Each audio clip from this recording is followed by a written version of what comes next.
45. Información para el cambio. Bien, señores, de esta forma comienza Foro 45, Información para el Cambio, a través de Teleradio América, líder en noticias, líder en comentarios. Como siempre, Teleradio América, una plataforma donde convergen las principales figuras que hacen opinión en República Dominicana, como María Estela de León. Saludos, ¿cómo estás? Saludos, estamos bien, gracias a Dios. Sí. ¿Cómo siente el pulso del país, María Estela? Yo siempre lo siento bien. ¿Tú lo sientes Sí, bien? con algunos temas todavía, estamos todavía rondando en la escogencia de las altas cortes, ¿verdad? Okay. Los miembros De de la los Junta miembros Central Electoral. TCE, Sí. Cámara de Cuentas. Pero según tengo entendido, el embajador norteamericano no ve la cosa muy bien. No la ve bien.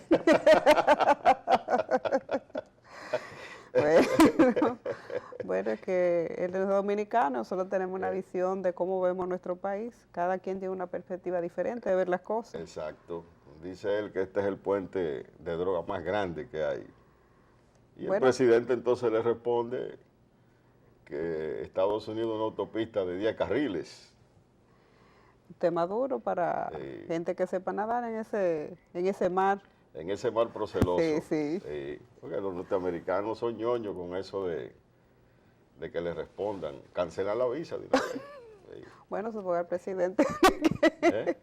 Bueno, ahí muestra un botón. Bien, vamos a tener en Foro 45 como invitado a César Pérez, ambientalista, escritor, ensayista, y un hombre que definitivamente nos va a dar una entrevista bastante interesante.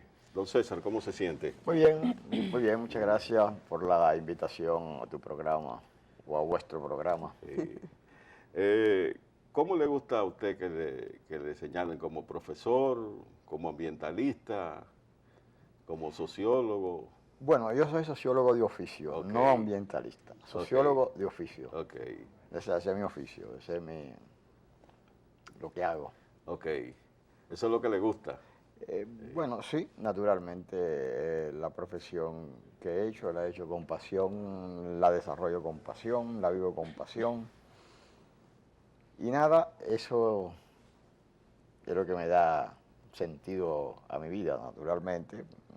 No la sociología en sí mismo, sino la posibilidad de utilizarla como herramienta de conocimiento.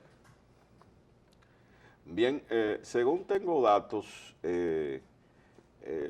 América Latina tiene un desarrollo urbano bastante sostenido en estos últimos años. Se habla de que un 80% de la población en América Latina vive en las ciudades.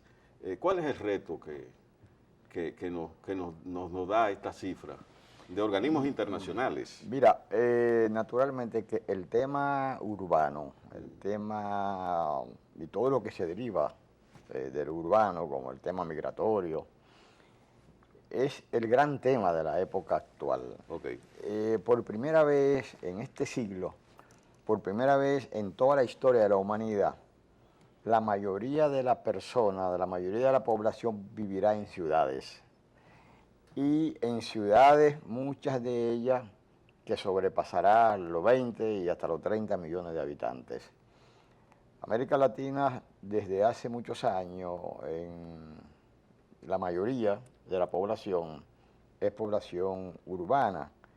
Y nosotros, desde hace ya un par de décadas, tenemos una mayoría de población urbana. O sea que lo que se observa en los últimos años es un proceso de aglomeración de grandes contingentes de personas en áreas urbanas, y en América Latina tenemos ese fenómeno con el problema de que somos la región más desigual del mundo. Entonces tenemos mucha gente concentrada en grandes urbes, en grandes centros urbanos, viviendo en condiciones de precariedad bastante acentuadas, con diferencias sociales bastante acentuadas, y definitivamente esos temas no llegamos a estudiarlo ni a profundizarlo, y lo grave es que la mayoría de los países, como en este, la agenda urbana no es Una la agenda de no los es prioritaria. gobiernos. Ok. Ahora hay un proceso de agenda urbana.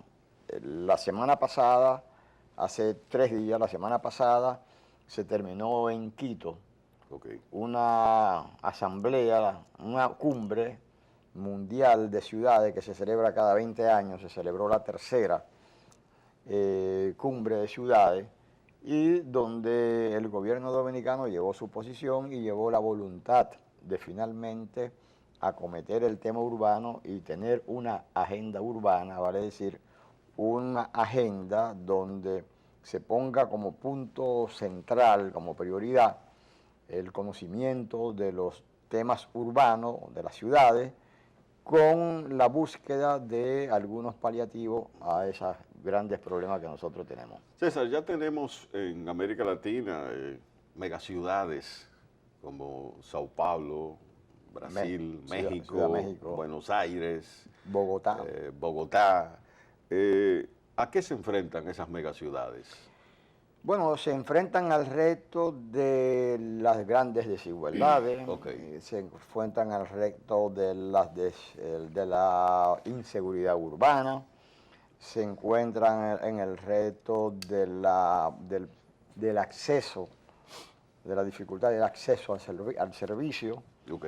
Y nosotros, como gran metrópoli, que tenemos 2 grandes metrópolis, tenemos esos mismos retos. Ok. El reto de terminar los grandes temas de la desigualdad, los grandes temas migratorios, los grandes temas de crecimiento sin servicio, los grandes temas de crecimiento con hacinamiento, los grandes temas de crecimiento con miseria, Sí.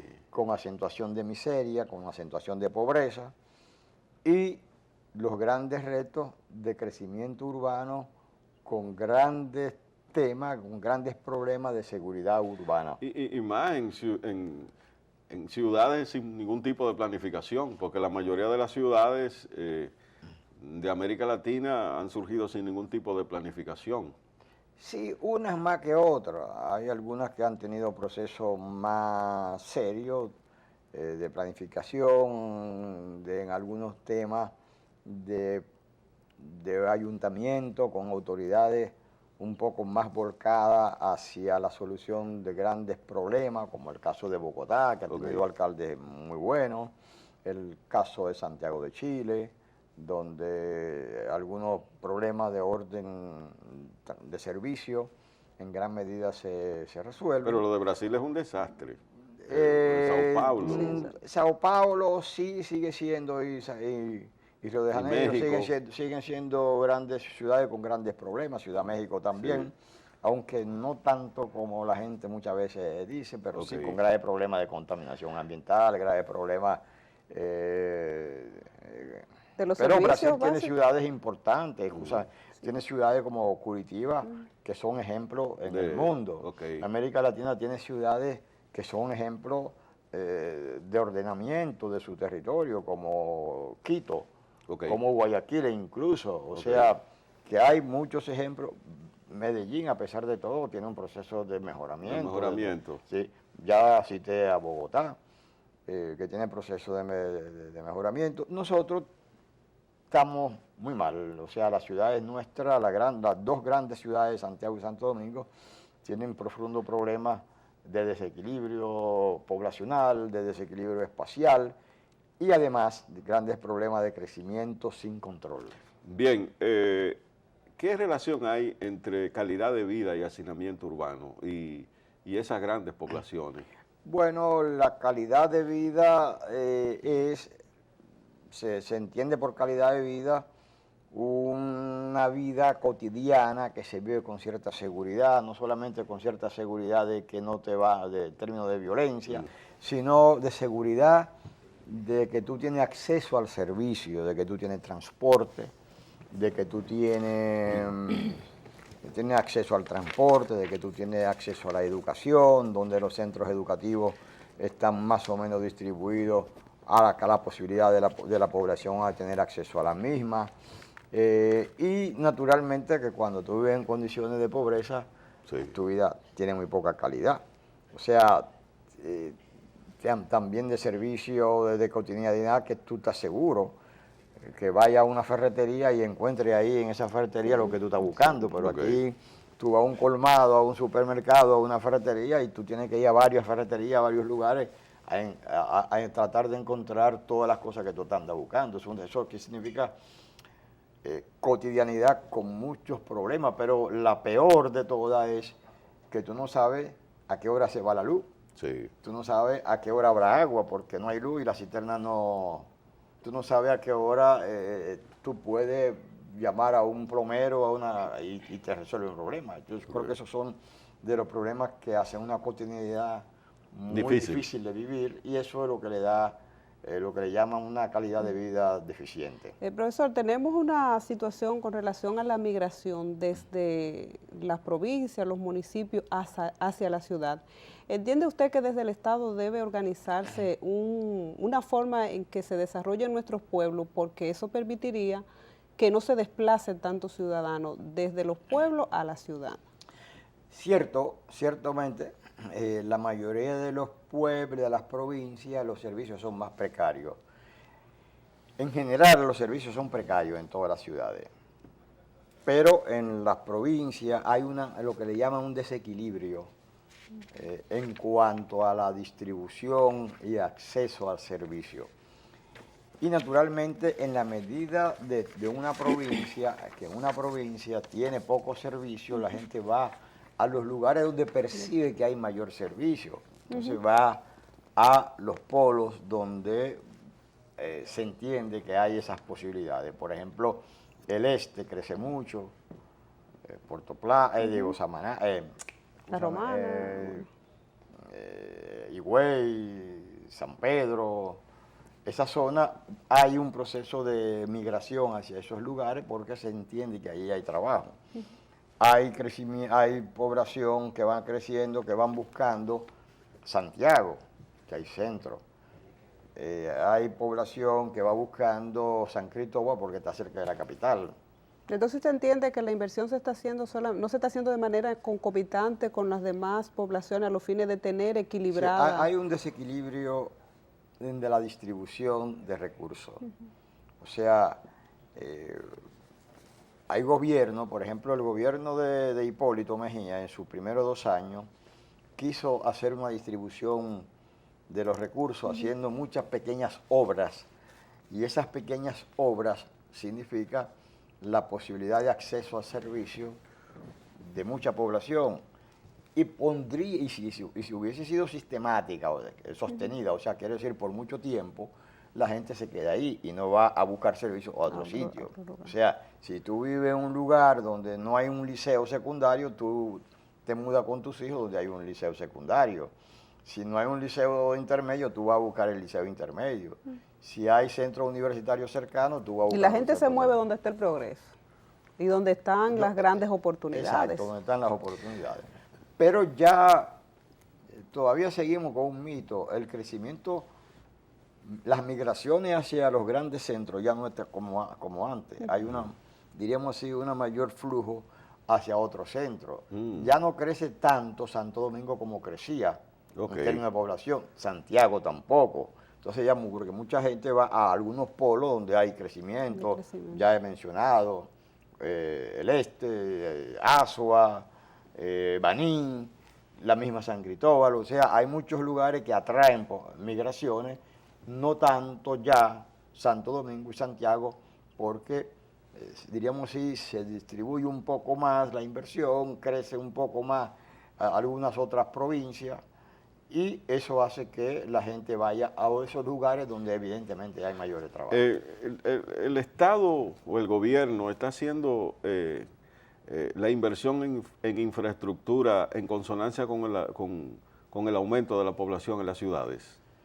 No, hay un poco de proporcionado. Okay. O sea, la inversión se ha concentrado fundamentalmente en Santo Domingo y en Santiago. Recordemos que hubo un momento en que el metro, la inversión en el metro superaba